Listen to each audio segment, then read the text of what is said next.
don't know if it's afternoon or morning. Hello. Whatever. Hello. Yeah. It is Hobbit and Greg D from Channel 4.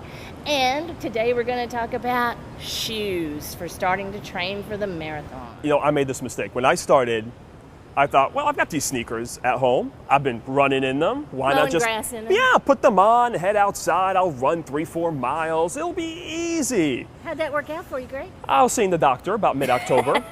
My feet hurt. My knees hurt. Your hips hurt. Hips hurt. Things Why would hurt. my hips hurt? You'd think, well, they're so far apart. Why would the shoes cause my hips?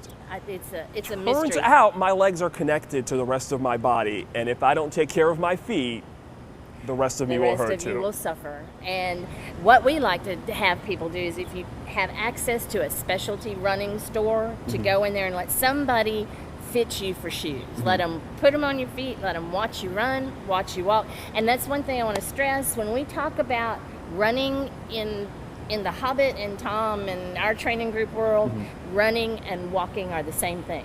So just because I say running shoe, walkers, I'm talking to you too. Yeah, walkers need those good shoes you too. need the good shoes. Most of the walking shoes are really stiff. They don't roll, and so they're usually not really good for long distance training. So, and if the last time you wore these shoes was you had cheerleading practice in high school 40 years ago, they're probably not what you want to go out. I would recommend start with fresh shoes and don't be afraid to change them up through the training as you go. You actually shouldn't be running or walking the marathon in the shoes that you start training in. The Be marathon, prepared. you are going to do about 70. If you start with the build up, you're going to do about 70 miles in the build up and about 607 more. 607 miles. So that's going to be about 2 pairs of shoes. At least, yeah. At least before the marathon, if not 3. If you don't do anything, take care of those feet. That's right, because that's the foundation. You're not going to get anywhere if everything is broken.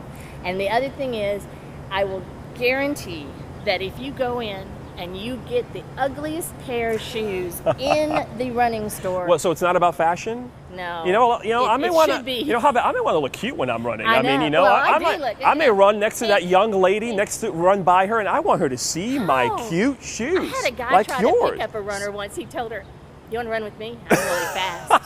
I'm like, "Really? Yeah, I know you. You're not that She's really fast too, and she's going to run in the other direction. But don't be. What's going to happen is that shoe that you think is the ugliest shoe is going to be the one that feels the best. And Tom always says if you go out and run, the first time you run through a mud puddle, they're going to just be brown anyway. Exactly. So it's not going to matter. And yes, you will run through a mud puddle. It's very hard to go through training and not get your feet wet. So go somewhere, get fitted for shoes, and don't be afraid to tell if it pinches, rubs, doesn't feel good. You need feedback In the store, then they're not going to get any better. There's no breaking in running shoes. No. So if you have to try on every pair of shoes in that store that's your size, Do it. Oh, and running shoes run small. So typically, and this is worse for women, where some of us, the only thing small about us is our feet. And then you wear a size 5 and you wear a size 7.5 running shoe. And you're like, what in the world? Don't be embarrassed by that. It's about comfort. It's about comfort, and it's not like blue jeans. The size of your shoe No. is not on the back. No. Is not on the back of the shoe. All right, you got anything else about shoes? No, just remember to see somebody that will fit you for shoes. Find a specialty store. I can't stress it enough. I learned the hard way. I don't want to see you do the same thing. Have a good day.